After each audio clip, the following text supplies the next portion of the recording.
Hello viewers, আসসালামু আলাইকুম। আশা করছি সবাই ভালো আছেন। আমি চলে এসেছি আরও একটা নতুন ভিডিও নিয়ে। আশা করছি আপনাদের ভালো লাগবে। যদি ভিডিওটা ভালো লেগে থাকে অবশ্যই না টেনে শেষ পর্যন্ত দেখুন।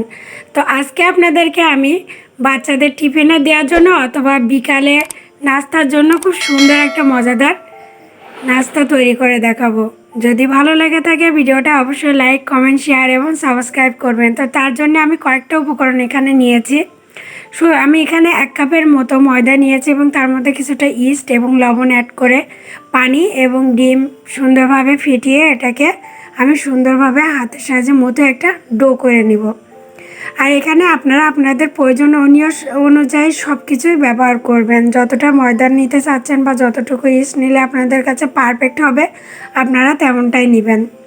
তো আমি এখানে 2টার মতো স্ন্যাক্স তৈরি করব। তো তার জন্য আমার 1 কাপে যথেষ্ট। তারপরে আমি সুন্দরভাবে মতে এরকম একটা ডো তৈরি করে নিয়ে সেটাকে 2 ভাগ করে আমি এটাকে রেস্টে রেখে দেবো আধা ঘন্টার জন্য। আর এই রেস্টে রাখার জন্য যেহেতু আমার ইস্ট ব্যবহার করা সেহেতু আমাকে একটু গরম কাপড় দিয়ে ঢেকে গরম স্থানে রাখতে হবে।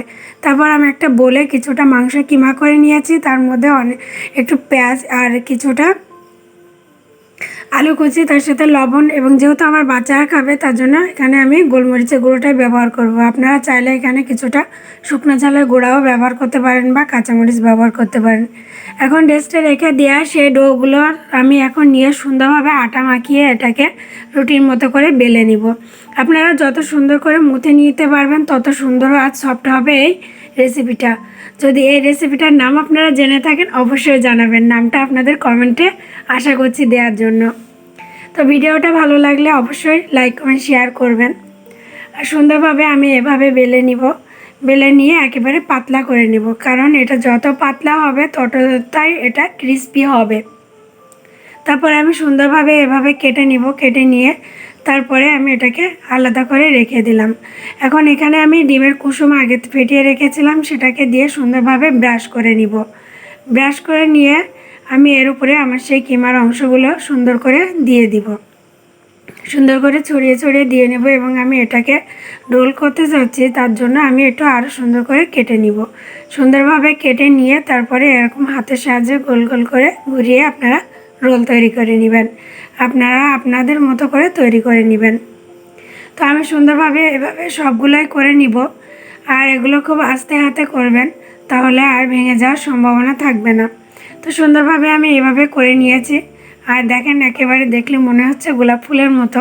তো সুন্দরভাবে এটা করে নেওয়ার পরে একটা সাইড যে আমি রেখে দিয়েছিলাম সেটাতেও আমি কিছুটা ডিমের কুসুম ব্রাশ করে নেব। এই পর্যায়ে চাইলে আপনারা কিছুটা চিজও ব্যবহার করতে পারেন। সুন্দরভাবে ব্রাশ করে নিব। নেওয়ার পরে আমি ওই যে আগে গোল করে রেখেছিলাম যে রোলটা, সেটা এর সাথে দিয়ে সুন্দর করে মুড়ে নিব। আর এটা যত সুন্দর করে আপনারা মুড়ে নেবেন ততটা বেশি করে আপনাদের লেয়ার পড়বে আর ততটাই খেতে সুস্বাদু হবে।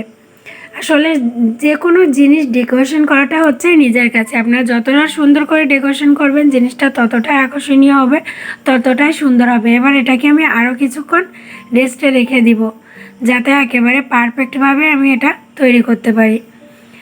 আর এটা আপনারা আধা ঘন্টার মতো রেস্টে রাখতে পারেন। যেহেতু ইস্ট দিয়ে করা, একটু গরম তাপে রাখার চেষ্টা করবেন। তারপরে এটাকে আমি সুন্দরভাবে হাতের সাহায্যে ছড়িয়ে আর একটু বেলে নিব, যাতে করে পুরোটাই একটা সুন্দর লেয়ার হিসেবে তৈরি হয়। তো এইভাবে আমি উল্টে পাল্টে সুন্দর করে এটাকে বেলে নিব। আর এই বেলে নেওয়ার সময় খেয়াল রাখবেন যেন আপনার মাংসের কিমাগুলো বেরিয়ে না যায়। একটু আস্তে হাতে এগুলো করে নেবেন, হাতে কিছুটা টাইম নিয়ে। তারপরে এটাকে আমি ইন্ডাকশান ওভেনে কিছুক্ষণ বেক করার জন্য দিয়ে দিব। তো সুন্দরভাবে আমি এভাবে দিয়ে দেবো, 10 থেকে 15 মিনিট বেক করলে হয়ে যাবে। তো তার জন্য আমি উপর থেকে আরও কিছুটা ডিমের কুসুম ব্রাশ করে নিচ্ছি। আপনারা ঠিক এভাবেই করে নেবেন, দেখবেন অনেকটা সুন্দর হবে। তো 10 থেকে 15 মিনিট পরে এটাকে যখন আমি নামাবো তখন আরও সুন্দর দেখতে হবে, একেবারে ফুলে ফেঁপে গিয়েছে। তারপরে এটাকে আমি সুন্দরভাবে পরিবেশন করে আপনাদেরকে দেখাবো। এখানে আপনি পরিবেশনের জন্য যে কোনো ধরনের সালাদ বা সস ব্যবহার করতে পারেন। তারপর আগে আপনি দেখেন এই জিনিসটা আসলে কতটা সুন্দর বা লোভনীয়। আর এই জিনিসটা কিন্তু আমরা পুরান ঢাকায় সচরাচর দেখতে পাই। আর এই রেসিপিটা অবশ্যই বাসায় একবার ট্রাই করবেন। ট্রাই করে দেখবেন কতটা সুন্দর। বাচ্চারা তো একেবারে আপনাকে নাছোড়বান্দা করে রাখবে বারবার তৈরি করে দেওয়ার জন্য। তো সুন্দরভাবে এগুলো তৈরি করে তাদেরকে খাওয়াবেন, বড়দেরও খাওয়াবেন, নিজেও দেখবেন কতটা সুন্দর হয়। তো সকলের সুস্বাস্থ্য কামনা করে এখানে শেষ করছি। সবাই আমার জন্য দোয়া করবেন, আর অবশ্যই ভিডিওটাতে লাইক, কমেন্ট, শেয়ার এবং সাবস্ক্রাইব করবেন। আর পরবর্তী ভিডিও পাওয়ার জন্য অবশ্যই পাশে থাকবেন। সকলের সুস্বাস্থ্য কামনা করে এখানে শেষ করছি। আল্লাহ হাফেজ।